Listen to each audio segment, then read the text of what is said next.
We're now on Daf Nun Ches Amud Beis, and the Gemara is going to try to prove from a brisa that Shmuel is right. And even if the Baal Sodar or the Shtar to the Lokeach, nevertheless, Lokeach was not Kona because he didn't write Achrayus. Tanya Gavasi the Shmuel, Rabbi Shimon Elazar Omer, Lokach Mina Isha. It depends. If somebody buys the field first and foremost from the wife, meaning that he buys her lien, her shibudim that she has in the karka, and then subsequently he buys the field mina ish from the husband. The sale is valid. He eats the payrolls of the field, and she can't come and collect the field in lieu of haksuba. However, if we reverse the order, mina ish, first he buys the field from the husband, and then only the then he turns around and he buys the lien of the shibud that the isha has on this field of her husband, mikchobata. Then we say that she only agreed to this sale, to this agreement, in which she transfers ownership on the shibud, only in order to do a nachas ruach labaila, because the husband sold the field, so he has money from this sale. And if she would be Meshabi, then he wasted his money. And the key of keys here to clinch and demonstrate her Gemiras Das, that she really wanted a full-fledged kinyan, is only if there was a achrayus written in the shtar. Then and only then is mechokayim. So it seems that ksivas hashtar is not sufficient to substantiate and validate the mekach. There's got to be an additional step, and that's ksivas achrayus. And that's a proof positive to Shmuel. Lema tevi tiyuv to the Rav. Rav could defend himself. My achrayus, what does the word achrayus mean when it says in the Brayso such a titlav lo achrayus? Nami shtar.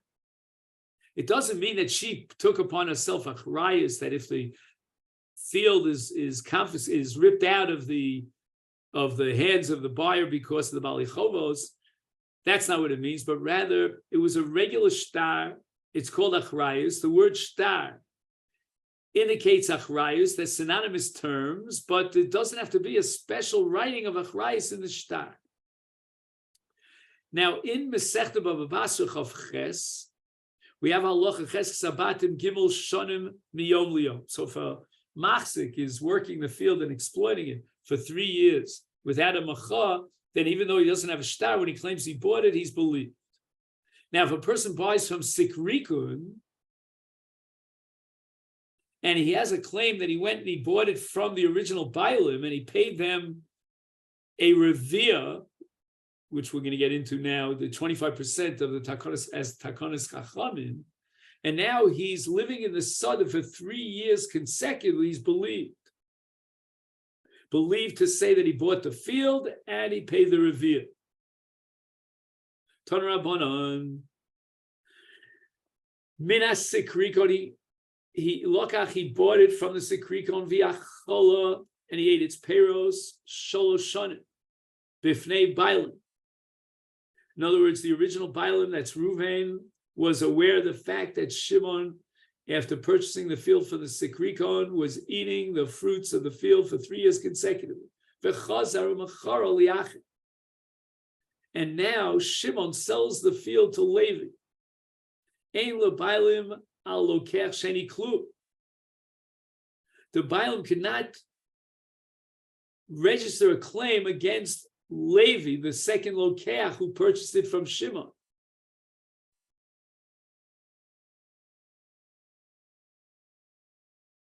Because since 3 years went by, and the Lokeach Rishon, that's Shimon, who bought the field for the Sikrikon, has been eating its fields, there's a chazaka that the field belongs to him, and that he in fact bought it from the original Bailim.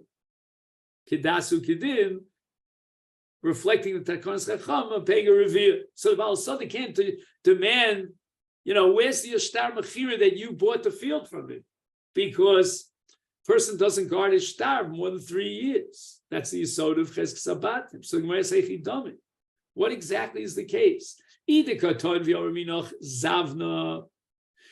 the second Lokeach is saying to the Bailim, that the first lokach, meaning Shimon, bought the field from you and paid you up the Revia Ketakonis Chachamim. Why do we have to introduce the lokach sheni? I feel lokach rishon. The brisa could have been simplified. What happens if the lokach rishon, meaning Shimon, is claiming that he bought the field back from Reuven and he paid him the Revia? He would be believed based on chazak of shalosh shanim. So why complicate things and confiscate and come in a convoluted way and introduce a lokach sheni? V'lo katoin v'yomar minoch zavna. And if the lokach sheni is not claiming that the lokach rishon who sold me the field bought it from you, is afilu hasheni namilo. We should not allow the sheni to get away with paying that tashlum of reveal abaylim, which is the din of lokach minas sekrika. And I assume that this Gemara is operating with a principle called chazaka she'ein ima taina. The Gemara Baba Basra Daf Mem Aleph establishes that a chazaka is not meaningful unless it's supporting a claim, but he has no claim over it. The second lokach, we call them Levi, is not timing that the original that the lokach rishon, the bailim,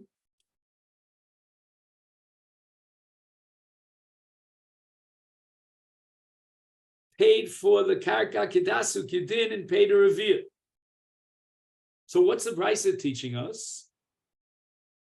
Kigon zeh tonim liyoresh.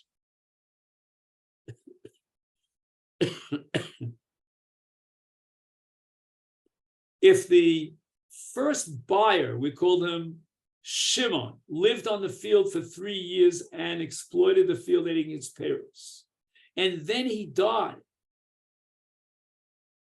So since the Yarshim don't know how to put forward a taina, namely that our father Shimon bought the field and paid up the revia, Tonim liyorech. We have a principle called Psach Pitha Le'ilim, and we Bezdin will put forward the taina on behalf of the Yorech.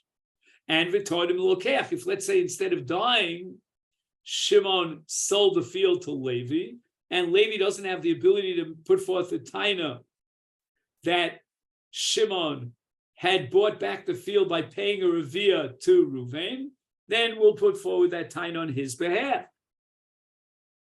And all this is a result of the chazak of Gimel Shonim.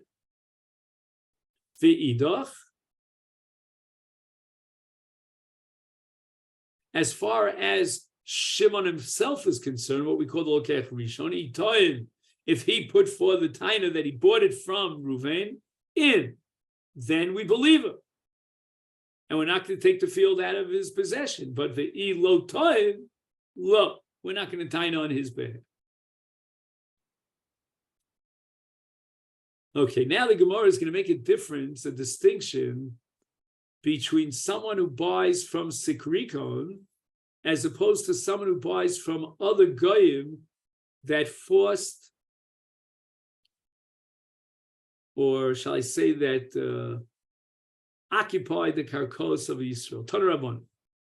Haba, a guy who comes and he forces the Jew out of the field, or he forces the Jew to give him the field, machmaschov, because let's say the Jew owed this guy, this is like the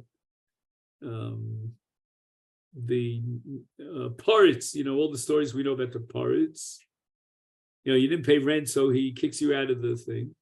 Umachmas an puris, or a guy that forces a Jew to give him the karka gratis. Elo mishum sekrikon. He does not have the status of sakrikon. Now, it's the Takanas Chachamim that we're going to learn about, that if the karka was in the hands of the lokech who bought it from the sekrikon for 12 months, and he only has to pay the bailam revia 1/4, and he can retain his ownership on the karka. that applies in the case of sikrikon. But if somebody buys karka of Ruvain from a guy who forced Ruvain to get off the field because the guy was collecting the field in lieu of an outstanding debt,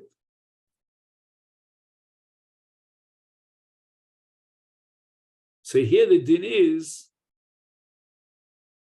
that when this buyer has to return to the original bailim, we call them Ruvain, his karka, so he's machzir bechina, even though the karka was in the hands of the guy for more than 12 months.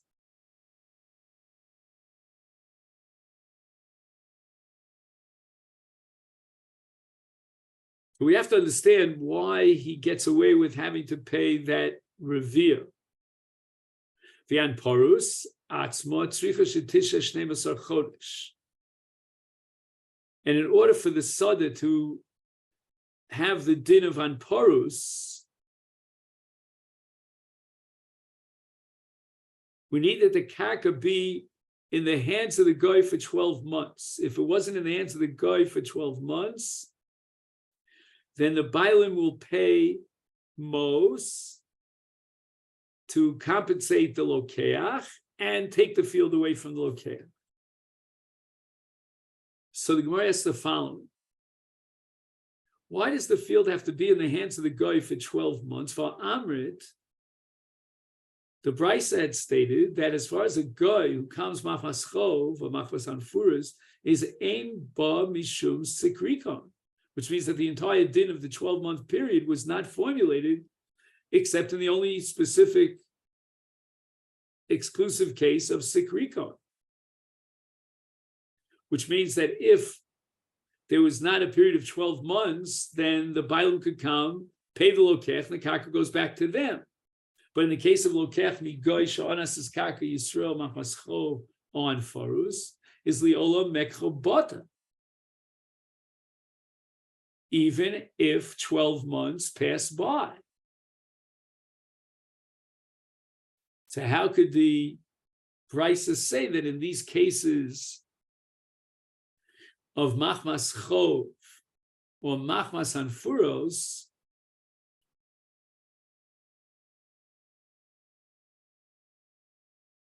the bailim could take the karka away from the lokeach? We're saying ein bo mishum din srikun. Sikrikon. Hachikomer. This is what the Brisa has in mind. In the cases of a goy shanas is karka yisro machmas chov or machmas anforus, the lokeach who bought the field from this guy, his purchase is null and void, and it's not like sikrikon, where the takana was made that the lokeach will pay up just 1/4 and the karka will remain in his possession.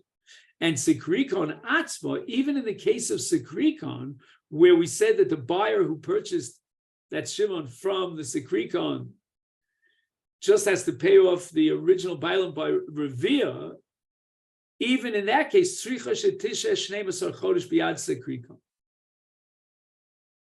So if there was no 12-month period in the hands of the sikrikon, then the bailim could be motzi the karka from this lokeach, Ruvain from Shimon. So in the case of Goy Sha'anas Karka Yisrael, Machmas Chova, Machmas Ampurios, then he who buys it is batel. And the mekach is batel. And there's no din of, maintaining and retaining possession of the karka by paying a quarter. And even in Sikrikon, the only way that the buyer, we call them Shimon, can retain ownership is if Tisha Shnei Masar Chodesh B'Yad Sikrikon. Omer Rav Yosef Naktina, we have a Misores that Ein An Farus B'Bavel. What does that mean? That there's no guy that forced a Jew out of his karka in Bavel? And therefore, if a Jew comes forward and says, this was my karka, and whoever bought it from the guy, it's not a valid sale. He's not believed because there's no such thing as Anfuras. So Gemara immediately asks, we know that there are goyim that are forcing the Jews out of their karka, and that's called Anfuras.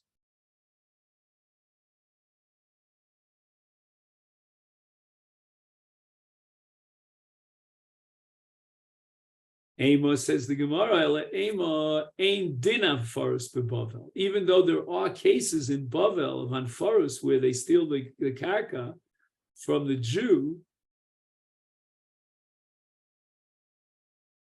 we don't have the din of Anfuras, which means that if somebody buys the karka from the guy who forced the Jew off the karka, the sale is valid.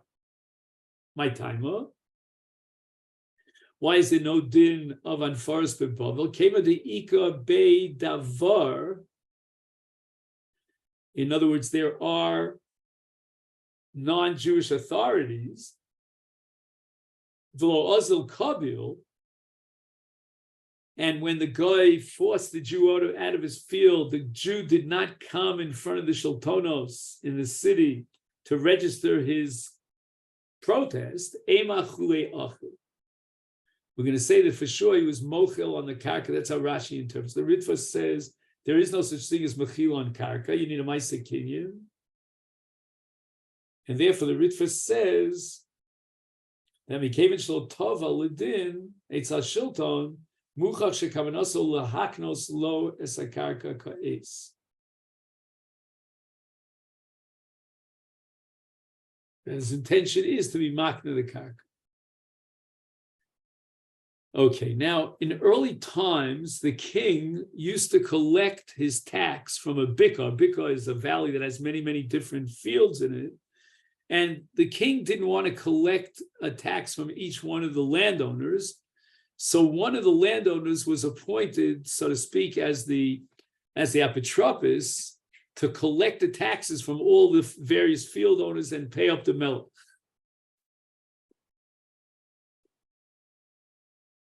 However, in one particular case, one of the Bali Asados in the Bikwa just flew the coop, we'll say. And he didn't pay his share in the mas. So now the rest of the Bnei Abik are going to have to cover that extra fee. So they took over that guy's field who had jumped the gun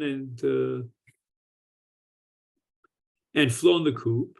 And they appointed Gidol Bar Re'iloi to go into the field, pay the taxes, and in payment for his paying the taxes on behalf of that Arik, the guy who ran away, he would be able to eat the peiros of that karka. Is Kabil Arabitaska Mibnei Baga. So he was appointed by the other field owners in that bika to pay the tax on their behalf. To pay the tax on behalf of the person who absconded, and Tmura, they would get schus achilus. He would get schus achilus peiros. Now this Chacham Gadol by the name of Gidel, Aktim v'yoev zuzei l'tlat shonim.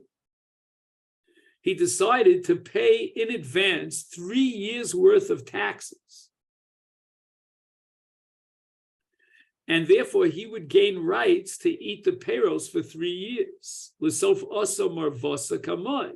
The original Baal Asada who had flown the coop shows up. The Amrule, and they, it's the, he uses the plural, but it's really one person. He says to Gidol Bar Iloi, is shata kamaisa diyoev is achalt. I understand that you paid the tax for the first year and you ate the peiros. Fine, that's okay. But hashta, ananya vinon anana chlinon. We're going to pay the tax and we're going to eat our own peiros. You didn't have to pay up front another extra 2 years without the king forcing you to pay those taxes. This advance payment doesn't give you rights to take the fruits of my field. Also, l'kami de Rav Papa, So the question came again in front of Rav Papa, who gets rights to eat the peros for the next 2 years? Sava, Rav Papa thought, lemichtav le tirfa abnei baga, that he's going to write a shtar. A shtar tirfa means a shtar that has in it a ruling of the Bezdin that allows someone to be toref the karka of the original bailu. Because if he paid in advance the taxes out of pocket, then he deserves the peros. Wait a minute. How could you say such a thing? You have equated this case to the din of sikrikon. And just like in the din of sikrikon, the Rabbanan made a takana that the lokech should not lose his money, and therefore the bailam have to pay to the lokech that which he paid to the gazlan. Here too, the bailim should have to pay to Gidel the taxes that he paid on their behalf. I don't accept that, says Rav Papa, says Rav Huna, because that's not a correct psak. The king did not demand those other 2 years of taxes. He demanded 1 year of taxes.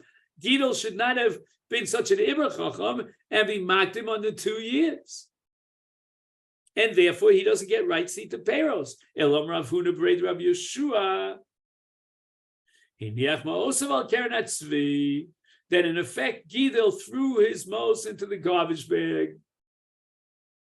Now, the Mishnah says, Zu Mishnah Rishona, but Bezdin Shalchrei Amru, the later Bezdin said, Alokech min hasikrikon is no saying laba'olim revir.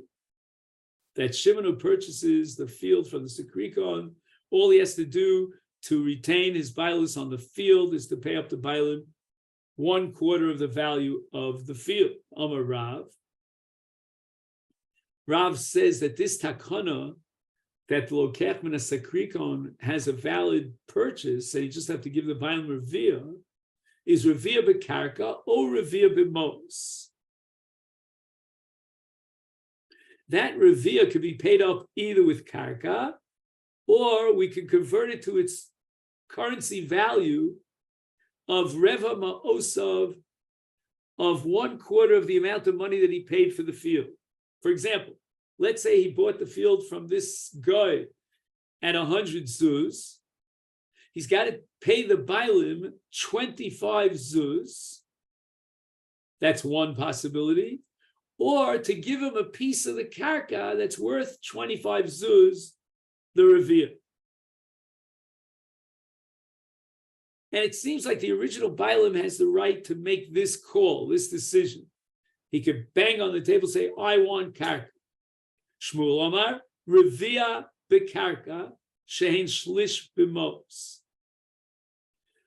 1/4 of the size of the karka, which is equal to 1/3 of mos.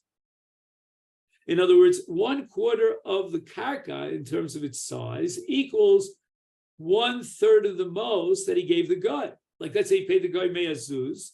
He's got to give the bailim 33 1/3 zuz, or a part of the karka that's equal to that value. So instead of revia, it becomes a shlish, which means revia bekarka, shein shlish b'mos. What is the debate here about? When the guy steals a field and he sells it on the market, what's the word? I'm going to use an idiomatic phrase. He slashes the price by 1/4. So sale value.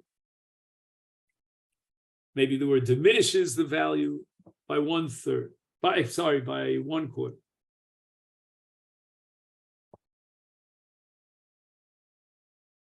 So he's going to sell a field of 100 for 75.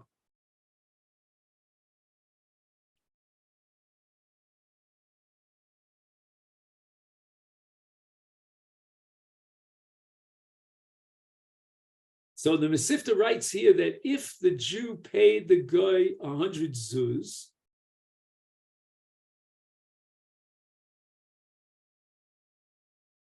when the karka is really worth 133 and a third zuz.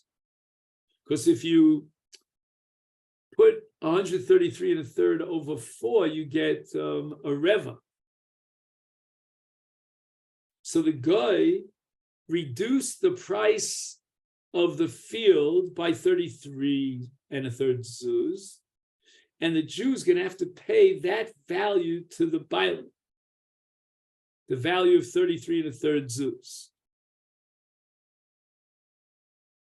Therefore, Shmuel says that he gives Revia B'karka, which is Shlish B'mos, 33 and a third,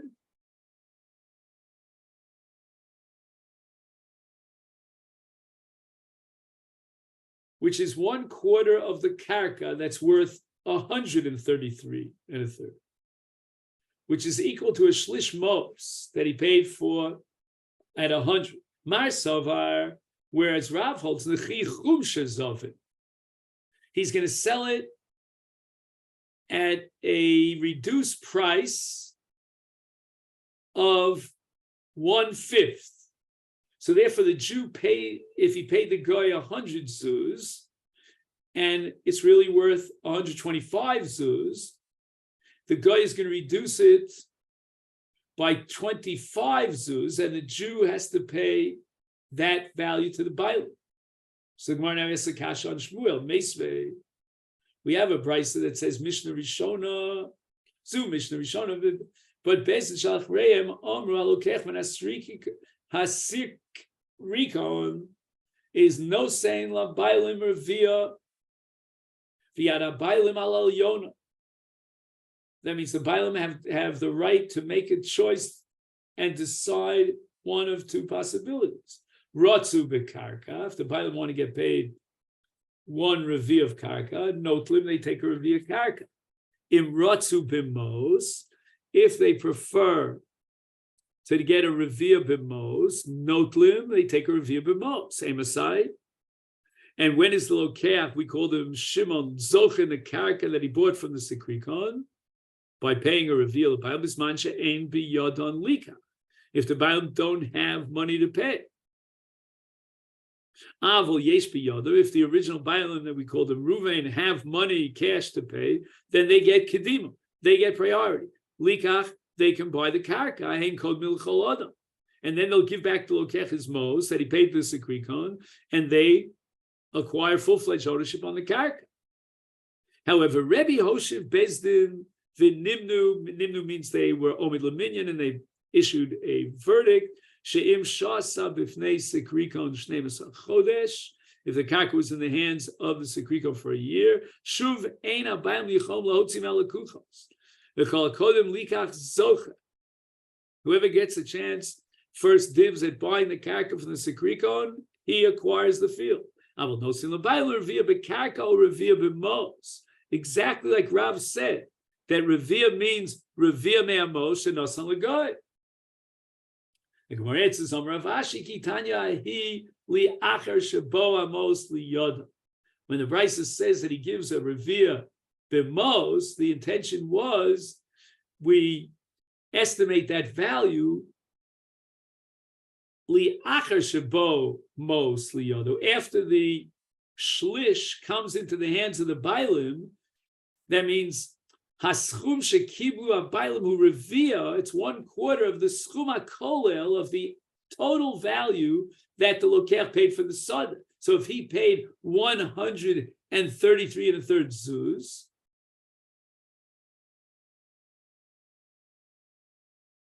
then he gives 100 zuz legoy and shloshim ushloshes v'shlish zuz lebaylim, which is a reva from the entire schum, the schum kolel, and that leads us to Omar Rav on the top of Nuntesa and Alfana Havi Biminyona de Beirin. Okay, then this is where we'll stop.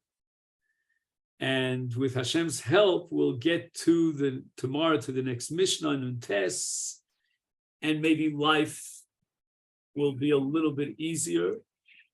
And we'll get together with Hashem at 7:30 tomorrow. Shkoyach.